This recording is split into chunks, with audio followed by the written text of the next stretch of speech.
सभापति महोदय जी, आपने बोलने का मौका दिया, बहुत बहुत धन्यवाद। मांग संख्या 29 नगर आयोजना और प्रादेशिक विकास पर बोलने का मौका दिया, बहुत बहुत धन्यवाद। मैं मेरे विधानसभा क्षेत्र में 2 नगर पालिका है, उसके संबंध में माननीय मंत्री महोदय से निवेदन करना चाहूँगा कि सुमेरपुर में आधे शहर में सीवरेज सिस्टम हो गया और आधे शहर में सीवरेज सिस्टम नहीं है। तो सीवरेज सिस्टम नहीं होने से वहाँ लोगों को तकलीफ हो रही है। तो मैं मंत्री महोदय से निवेदन करना चाहूँगा कि सेकंड फेज को स्वीकृत करावे। पहले भी मैंने आपसे 2-3 बार निवेदन किया था कि सुमेरपुर में आधे शहर में आधे वार्डों में सीवरेज सिस्टम नहीं है, तो ये सीवरेज सिस्टम का सेकंड फेज स्वीकृत कराने का श्रम करावे। इसी तरह से सुमेरपुर में एक सिंह सरोवर बना हुआ है और उसका नगर पालिका ने आधा सौंदर्यीकरण कर रखा है, घाट निर्माण और लाइटें लगा रखी है, लेकिन वहाँ वॉकिंग ट्रैक नहीं है और वहाँ उसको आधे घाट निर्माण भी बाकी है, तो वो भी करवाने का श्रम करावे। एक सुमेरपुर बहुत बड़ा सेंटर है और वहाँ करीबन 10 कॉलेजें हैं और सरकारी कॉलेज के अलावा प्राइवेट कॉलेज समेत 10 कॉलेज है और आसपास के क्षेत्रों की स्कूलें भी वहाँ सुमेरपुर सेंट्रल होने से लगती है। तो वहाँ आउटडोर इंडोर स्टेडियम नहीं है, खेल के लिए कोई सुविधा नहीं है। तो मैं मंत्री महोदय से निवेदन करना चाहूँगा कि सुमेरपुर में आउटडोर इंडोर स्टेडियम स्वीकृत करवाने का श्रम करावे। इसी तरह से जाखानगर चौराहे से भगत सिंह सर्कल तक डबल डिवाइडर वाला रोड बनाने की भी आवश्यकता है।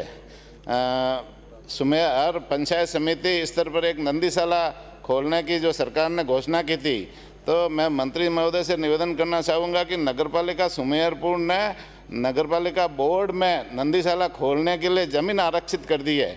अब वो नंदीशाला खोलने के लिए आप आगे की कार्रवाई करें, आश्वासन दे तो निश्चित रूप से कलेक्टर साहब को पाबंद करें कि उसमें नंदीशाला चालू करने की कार्रवाई करावे। सुमेरपुर नगरपालिका में कच्ची बस्ती का एक भी पट्टा नहीं बना। इस जो प्रशासन गांवों के शहरों के संग अभियान चला तो दूसरे पट्टे बन रहे हैं, लेकिन कच्ची बस्ती में एक भी पट्टा नहीं बनाया। तो मैं मंत्री महोदय से निवेदन करना चाहूँगा कि आप वहाँ स्थानीय प्रशासन को पाबंद करें कि कच्ची बस्ती के पट्टे भी बनाकर देवे। इसी तरह शहर का जो गंदा पानी जाता है पोमावा पुल तक, तो पोमावा पुल से पाना बाला तक एक नाला बनाने की आवश्यकता है। तो वो लंबे समय से नाला नहीं बन रहा है, जिससे वो पानी पुराने नाले में भरा रहता है और उससे मच्छर और गंदगी होती है। तो मैं ये नाला बनाने की भी आवश्यकता है।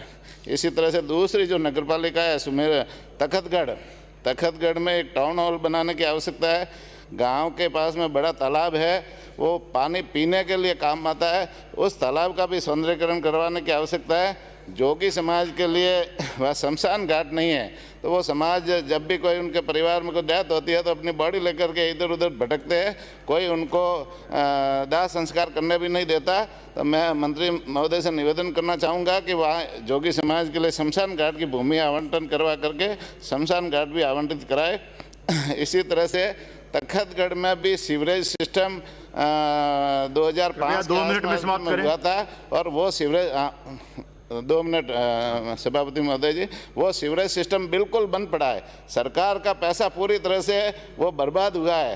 तो वहाँ नगरपालिका के अधिकारियों को पाबंद करके उन सीवरेज सिस्टम को वापस चालू कराए, जिससे वो उपयोग में आना चालू हो जाए। इसी तरह से तखतगढ़ में पानी की समस्या भी खूब ज़्यादा है। पहले पाइपलाइन जो बिछाई हुई थी वो बहुत पहले बिछाई हुई है, छोटी पाइपलाइन है, तो वो पूरा शहर का सर्वे करके नई पाइपलाइन बिछाने की भी आवश्यकता है। सभापति महोदय जी, आपने मुझे बोलने का मौका दिया, इसलिए बहुत बहुत धन्यवाद। जय भारत।